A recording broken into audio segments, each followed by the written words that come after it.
Salut și bine v-am găsit la un nou tutorial pe canal. Azi vreau să vă arăt cum să faceți să vă meargă sample-ul mai bine dacă aveți Windows 7. Haideți să începem. Așa, prima dată intrăm aici unde aveți sample instalat.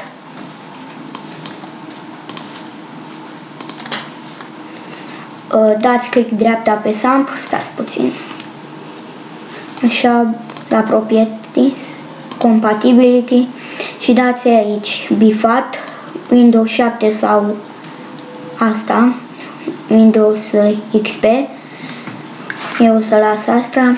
Aici o să dați aici Reduce Mod și dați Opt Build și aici mai trebuie doar să faceți aceste chestii, doar acestea două, dați Apple OK. După ce ați terminat, dați click dreapta pe GTA San Andreas, tot la fel, aici Windows XP sau Windows 7. Așa, aici tot la fel și aici tot la fel, dați Apple OK. Și dacă vreți să vă meargă mult mai bine, intrați aici la This PC, așa, dați click dreapta, Properties, Advanced System Settings, dați Advanced Settings prima și uitați asta,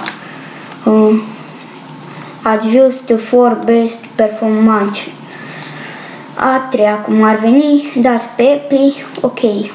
Și dacă v-a ajutat acest tutorial, nu uitați să apăsați și voi pe buton de like, să vă abonați. Eu am fost Bogdan. Ciao!